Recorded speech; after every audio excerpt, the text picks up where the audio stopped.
அஸ்ஸலாமு அலைக்கும் வரஹ்மத்துல்லாஹி வபரகாத்துஹு. உலக மக்கள் அனைவரினதும் வாழ்க்கை வழிகாட்டியாம் அல் குர்ஆன்.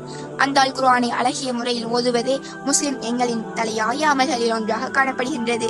அந்த வகையிலே அல் குர்ஆனிய கல்வியை நாம் குழந்தை பருவத்திலிருந்து கற்கத் தொடங்குகிறோம். ஆனால் இதனை சரியான ஒழுங்குமுறைகளை பேணி ஓதிக்கொள்ளும் பாக்கியத்தை அல்லாஹ் எல்லோருக்கும் வழங்குவதில்லை. அந்த வகையிலே கொரோனா நோய் தொற்று கால பகுதியிலே வெளி உலகத்துடனான தொடர்பு முற்றாக தடை செய்யப்பட்டிருந்த காலமதில் குர்ஆனிய கல்வியை கற்பதற்கான வாய்ப்பை இழந்து தவித்த வேளையிலே ஆன்லைன் மூலமாக அல் குர்ஆனை மிகச் சிறப்பாக கற்றுக்கொள்ளக்கூடிய வாய்ப்பை அல்லாஹ் எனக்கு ஏற்படுத்தி கொடுத்தான். அல்ஹம்துலில்லாஹ். நான் 6 மாத கால தஜ்வீத் வகுப்பில் இணைந்து இப்பாடநெறியை பூர்த்தி செய்து தற்போது ரிசைட்டிங் கிளாஸிலும் இணைந்து கற்றுக்கொண்டு வருகிறேன். அல்ஹம்துலில்லாஹ். இவ்வாறாக தொடர்ந்தும் குர்ஆனிய கலையை கற்பதற்காக எனக்கு உந்து சக்தியாக அமைந்தது இங்கு கற்பிக்கும் அனைத்து முஅல்லிமாக்களினதும் அபார முயற்சியும் அயராத வழிகாட்டல்களுமேயாகும்.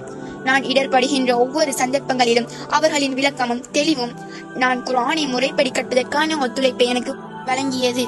அந்த வகையிலே என்னை போன்ற ஏனைய மாணவ செல்வங்கள் ரவுலத்துல் அஸ்ஹாரில் இணைந்து குர்ஆனிய கல்வியை மிகச் சிறப்பாக கற்றுக்கொள்ளக்கூடிய பாக்கியத்தை அல்லாஹ் எல்லோருக்கும் வழங்குவானாக என பிரார்த்தித்தவளாக நான் அப்துல் முஹைமின் ஃபாத்திமா ஹிக்மா.